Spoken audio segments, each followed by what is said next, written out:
Police के ऊपर सारा इल्जाम लगाना, पुलिस को पंचिंग बैग बनाना और कुछ ना कहना, नहीं तो हम तुम्हें ये कर देंगे, मार देंगे। देखिए जी, वक्त आ गया है। मैं अपनी जुडिशरी से ये कहना चाहता हूं कि ये जो भी आप में आपका सबसे बड़ी जुडिशरी की सबसे बड़ी जिम्मेदारी हमारे बुनियादी हकूक की हिफाजत करना है। यहां जिस तरह ये रजीम चेंज के बाद जिस तरह बुनियादी हकूक खत्म किए गए हैं, लोगों को लावारिस छोड़ दिया है, समझ नहीं है लोग जाए किधर इंसाफ के लिए। हमने एक पुरअमन एहतजाज जेल भरो तहरीक शुरू की। जो लोगों को उठा उठा के लेके जा रहे हैं, उनको कपड़े नहीं दे रहे हैं, उनको दूर दूर ले गए हैं, किसी को अटक डराने धमकाने से खौफ फैला रहे हैं। एक तरफ एक पुरअमन एहतजाज ताकि मुल्क में नुकसान ना पहुंचे। अब हमारी कौम आगे मुश्किल में है, महंगाई में डूब गई। कभी पाकिस्तान की तारीख में 41% महंगाई इन्फ्लेशन नहीं हुई, छोड़ के गए थे 12% थी, आज 41% है। हम उसके एहतजाज करें कि चोर ऊपर बैठा दिए, एनआरओ मिल गया है, पकड़ के ये हालात होता है। सबको डराना धमकाना, जर्नलिस्ट को, सहाफियों को, टीवी चैनल्स को। तो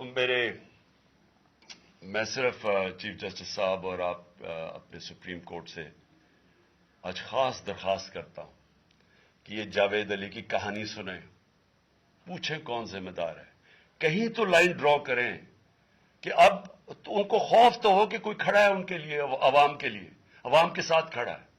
कोई तो एक्शन लें ताकि अवाम को कोई हौसला हो कि हमारी अदलिया हमें बचाएगी।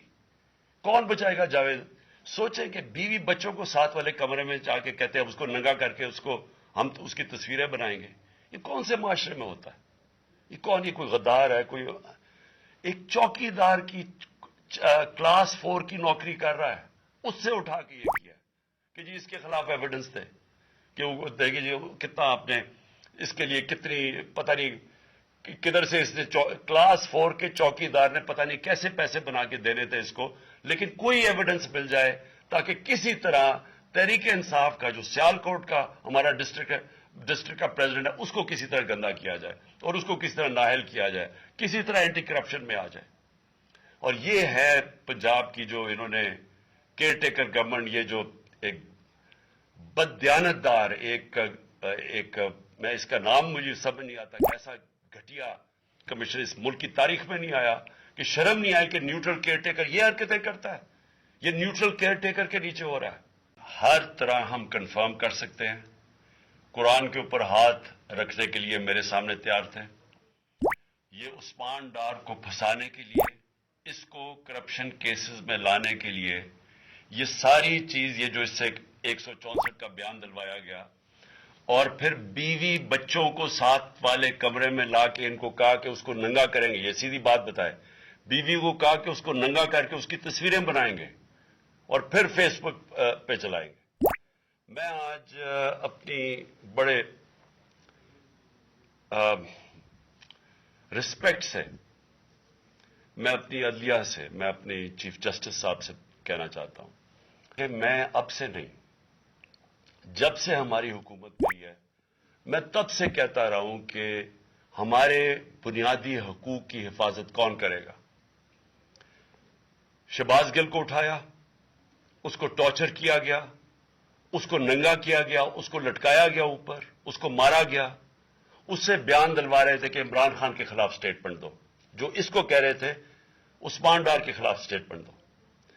उसको मैंने सिर्फ एक मेरे मुंह से निकल गई और उससे मैं निकल गई कि हम जिस जज ने उनको रिमांड दिलवाया था वापस शहबाज गिल को वापस जेल में, जब वो टॉर्चर हुआ था तो मैंने कहा कानूनी कार्रवाई करेंगे। मेरे ऊपर कंटेम्प्ट नोटिस किया गया, लेकिन किसी ने एक कस्टोडियल टॉर्चर सारी दुनिया के अंदर मना है, कस्टोडियल टॉर्चर के ऊपर कुछ नहीं हुआ। फिर आजम स्वाति को उठाया गया और सारी कौम के सामने जो आजम स्वाति ने अपने जुबान से बताया कि उसे किया गया, एक ट्वीट के ऊपर, उसका सिर्फ एक ट्वीट कर दी थी उसने कि एनआरओ 2 बाजवा ने दिया, जो सब कौम जानती है। उसके ऊपर जो उससे किया गया, फिर वीडियो भेजी गई उसकी बीवी और उसकी بیٹی کو. ایسی چیزیں اس ملک کی تاریخ میں کبھی نہیں ہوئی, یا میں تو نہیں کبھی سنی تھی ایسی چیزیں. شاید دہشت گردوں سے ہوتی ہوں, شاید کوئی باہر کے جاسوسوں سے ہوتی ہو, غداروں سے,